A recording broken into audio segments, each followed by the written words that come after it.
Mame kwa homa so na menye adwuma yi emra ora kwaku ayi de ho mene no eni enkomo adopay wono chief executive edema the Atamos Institute na adopay mene no eni enkomo agogo ekotu menka machi. Good morning, Minia. Na empombo ko de Go pardon na zo.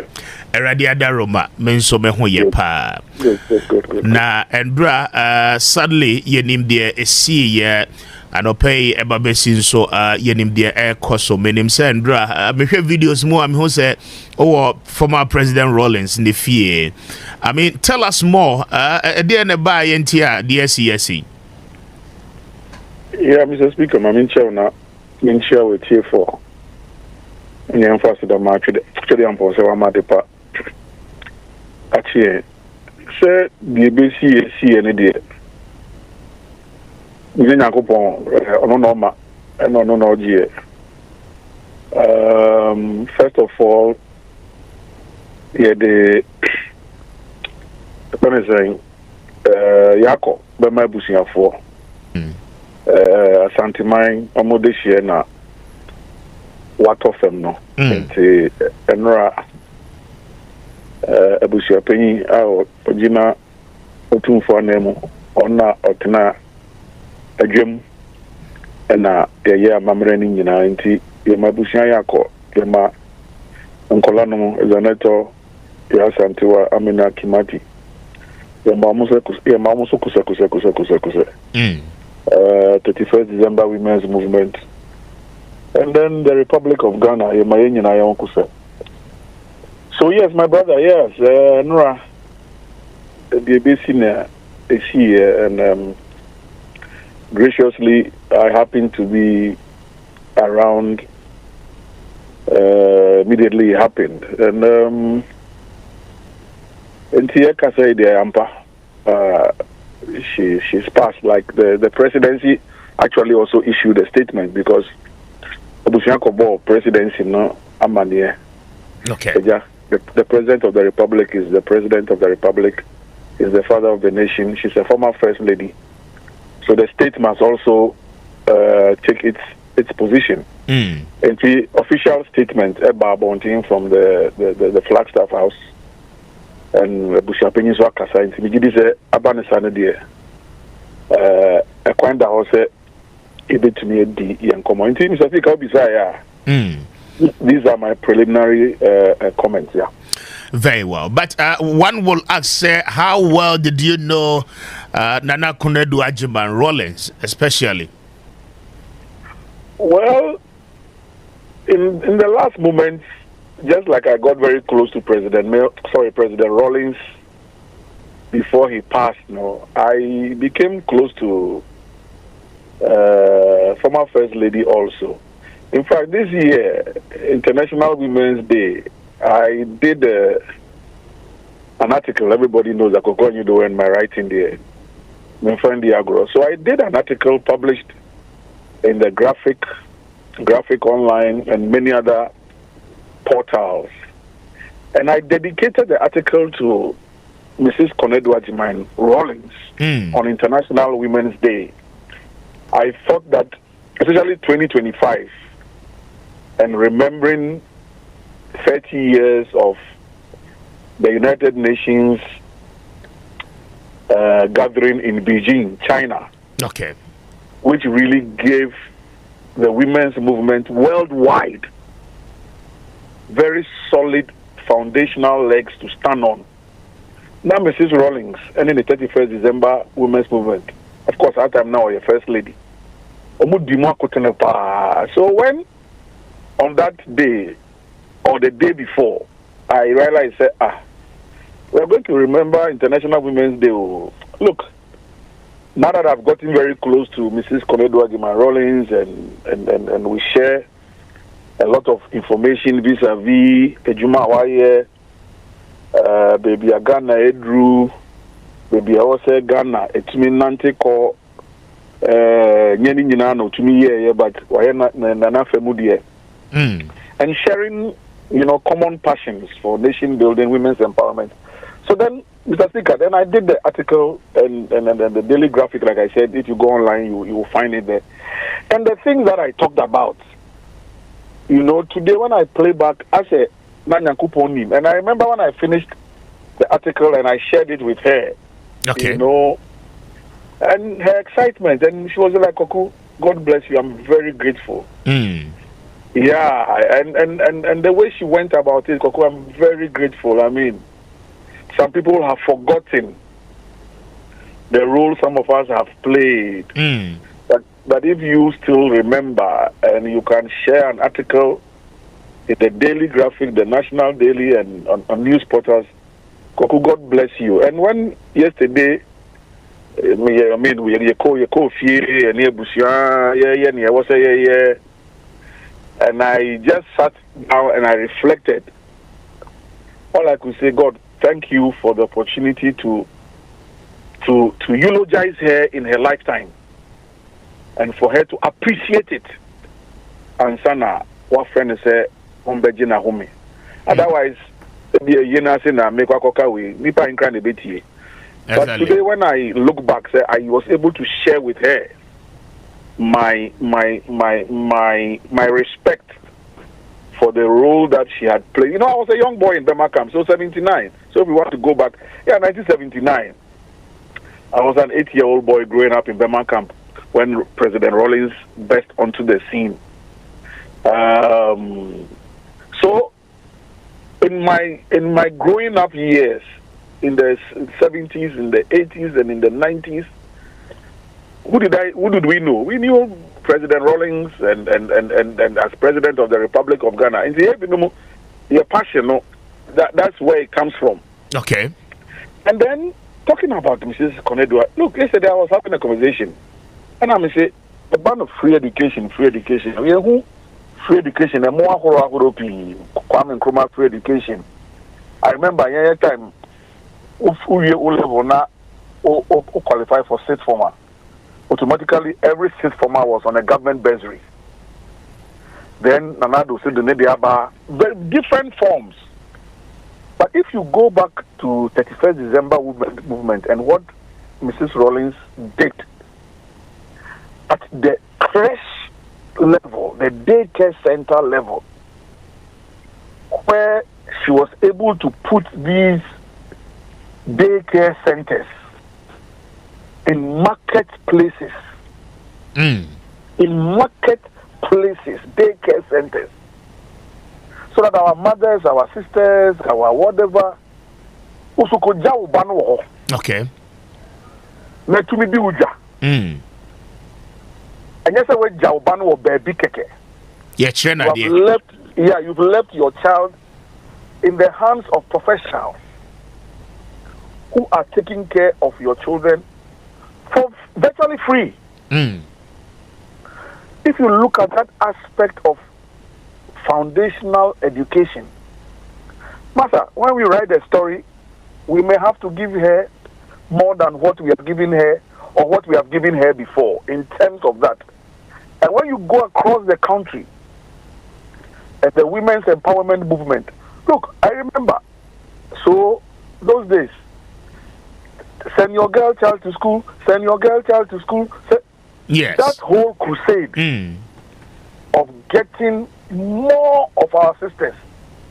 So today when you go to graduation ceremonies at all levels, you see prize yeah. Best student, a female. Best student in this, a female. Best student in that, a female.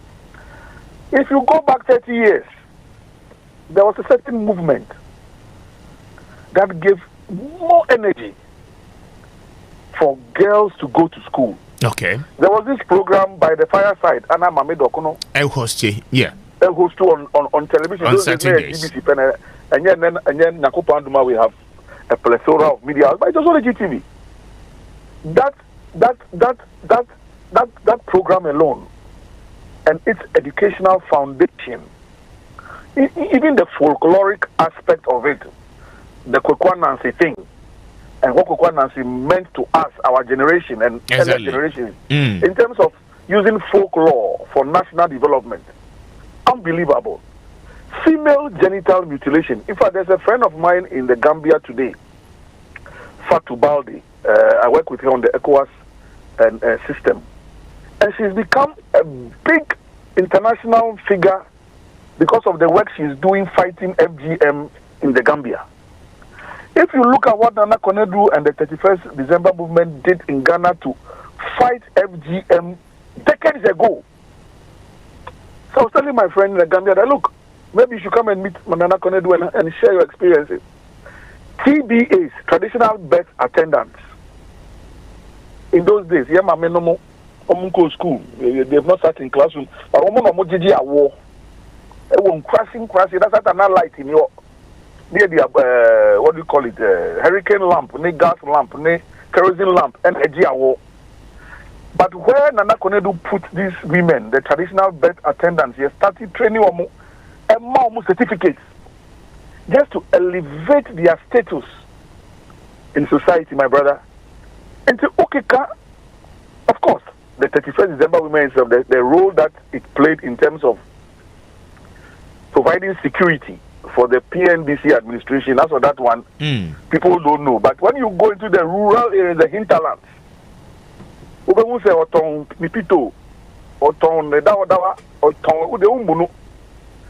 through 31st December Women's Movement and the women's empowerment and the kind of things they were telling them, they formed the base of national security.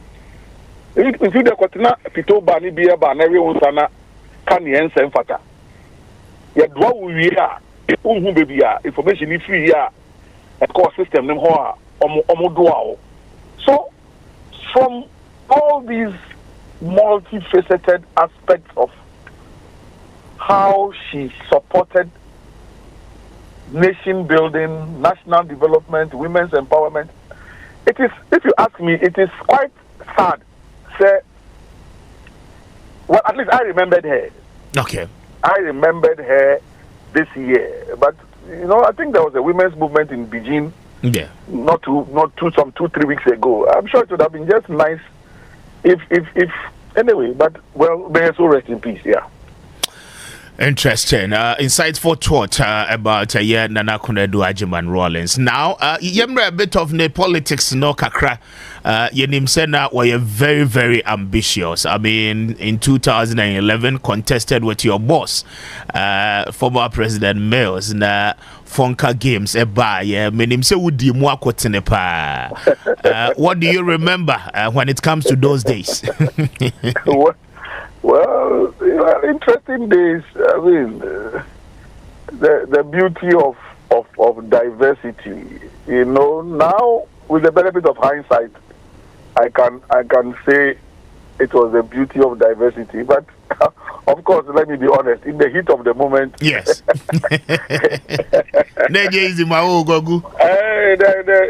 Well, honestly, for me as a spokesperson for President Mills and a close aide, at no point in time did I panic. President Mills himself never panicked. That is why today I can eulogize her, because I never panicked to the point where I had to insult her or call her names or say anything. No. It was a contest. And the wife of the founder decided that she will contest the sitting president. At the presidency, we didn't panic, we didn't have issues, we didn't have a problem. And I call Sunyane, Coronation Parker, you winning handsomely, and that closed that chapter. We never had an issue. We honestly, the president at the time, and actually talking about President Mills and yesterday, when the whole thing was unfolding, the time around everything, because apparently Nana Konadu woke up yesterday, nothing was wrong, or for that matter, people thought nothing was wrong, just like President Mills. By 1:30, officially, both of them had passed. So it sent me back to those days, and anyway, but like I'm saying, the Fonka game, Fonka, friends of Nana Konadu agyaman rawlings. Yes, it was sad. A few of the people around Nana Konadu, and I don't want to believe that she was the one who put them up to it, but quite a few of the young boys and girls around at the time, the acidity, the acidity level, the toxicity of some of the things that they said, of course, wasn't pleasant. It wasn't pleasant. I mean, the open insult and abuse, and it wasn't interesting. But of course, she as an individual didn't use any invectives. And I think I recall one or two of them after President Mills died, walked up to me and apologized. Koku, we are sorry. We are sorry for what we did to the late president. I said, well, he's gone. If you apologize, that's okay, that's fine. I mean, I will not hold it against you, but I don't believe that. Yes, I don't have a problem with diversity. I mean, I speak my mind freely. I don't insult anybody, but if I'm not happy about something, nothing stops me from stating so. And as for me, I've always believed in that. I mean, I'm a free-minded person, the product of the revolution in 79, what we saw. I mean, we don't go sit down, make the cheaters every day. Kind of people make you stand up, make you fight for your rights. That's what I believe in. I won't insult you, but I will not also allow you to bury me in your agenda if that agenda doesn't suit my spirit, my soul, and my calling. So, Fonka game, so we came out of it. It was interesting. Of course, it was after the Fonka game that Madame, as we all call her, broke away to form the NDP. But and then also the name, but the NDP, at the time, I think you were the Deputy General Secretary, right? No. I was still spokesperson for the president. For the president, okay. But even at the time where she broke away with the NDP, I mean, how was the feeling like? Those days I was not at the party headquarters. I was at I keep saying, I was at the presidency, and it was, in all honesty, we never 95.1 believed that it will happen. For me, 95.1 the person that really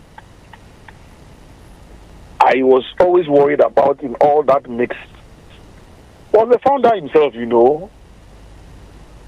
At the presidency, like I keep saying, in as much as President Mills was like, well, we didn't have to get here, but anyway, we respect her opinion and we respect her decision, because nobody cheated at that Congress in Sunyani.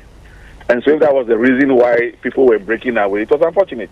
It was an open context. There was no way anybody was going to beat the sitting president. I mean, where was that going to come from? You tell me. But Nana Konadu, as at the time, wasn't a small weight. Our party, the Musa. Look,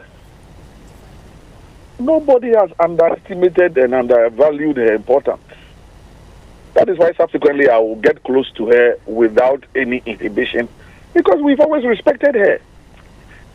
But even at that Congress, we believed that the founder was supporting the incumbent president. Who was going to take out an incumbent president who had done only a year and a half or 2 years plus, and then practically impossible. It's different if the president's tenure constitutionally is coming to an end. Exactly. That's a different scenario altogether. That's a different spectacle. When that one president is the president can't competition in but say president can't competition in the can say adakabrada nasa brada adabraka.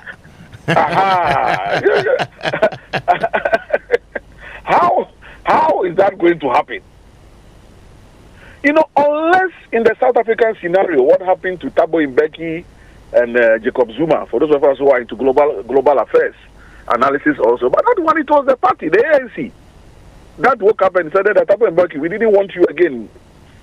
Jacob Zuma, we don't want you again. It's a different scenario. But here is the case where the NDC had more than 90% faith and confidence in the incumbent president, President Mills. So I don't see how that was going to happen. But yeah, she pitched, and the results showed, and of course the ABCC here, but it didn't stop the NDC from. You see, coming back to that conversation, my brother, from a broader perspective, Mr. Speaker, that is why I don't believe in breakaways. Okay. No, I don't believe in breakaways. Look, the reform broke away. You mentioned them by name. Today they're not back in the NDC. Yeah. I mean, the DFP, led by Dr. Obeda Samoa, yes, broke away. The DFP are they not back in the NDC? Yeah, they are. Good. Even the NDP that we are discussing today, at the last election, the NDP didn't contest. Konadu was alive, but the NDP did not contest. Ipso facto, the NDP didn't exist and had no capacity to contest an election. So I am not somebody who has ever and will ever believe in breakaways, especially when the breakaway is hinged to egos and a feeling of superiority. It doesn't work. Oh. So when we are seeing new ones happening every day and now and then, some of us we just smile, we just look at well, almost here.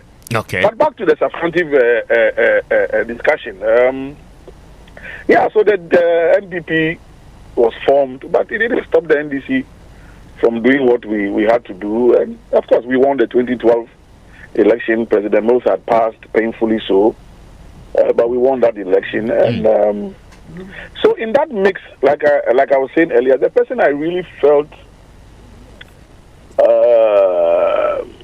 I don't want to say sorry, the person who really concerned me here was the founder, because now you are in the middle between the party you have founded, and your wife, and the party your wife has gone to establish. What does one do? What does one do? I mean, of course, subsequently I got very close to President Rawlings before he passed, and we had interesting conversations around the issues, but then Rawlings remained NDC and remained NDC and remained NDC till he passed. So, yeah. Now, Andra, Osha post the idea people are saying, sir, the demise of the former First Lady, clearly, it brings to an end an era. Is that really the case? Oh, certainly. I mean, yeah, a certain generation is passing away. And that is why some of us have been very consistent in saying that let's give honor where honor is due. Look,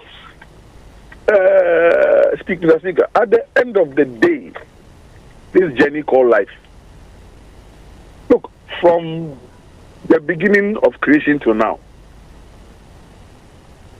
so who has been able to stop life? I keep saying that President Mills, he was the commander-in-chief of the Ghana Armed Forces, a sitting president at that.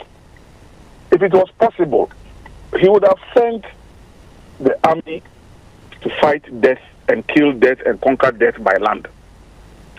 Or you'd have sent the Air Force to conquer death in the air. Or you'd have sent the Navy to conquer death by sea. I mean, because very early in his presidency, he commissioned about 5 Navy vessels at the Sekedi Naval Base.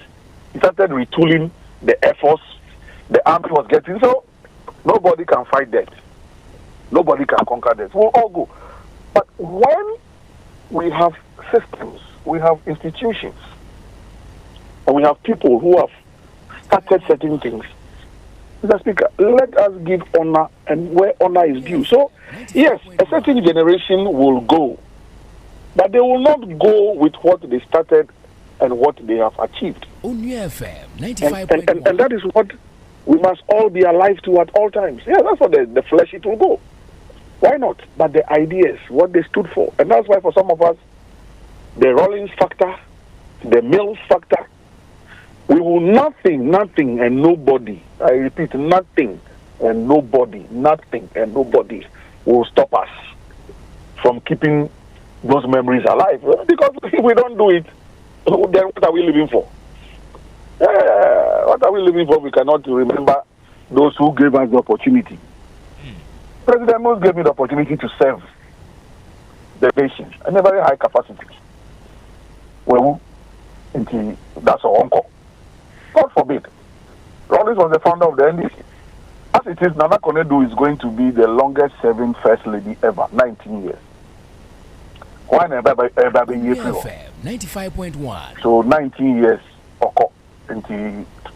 uncles are. I don't think that is possible. So some of us, yes, and you funu and you do funu and as a yenifi yenti and I'm funu as and as yes. No, but one fine day, your time is over.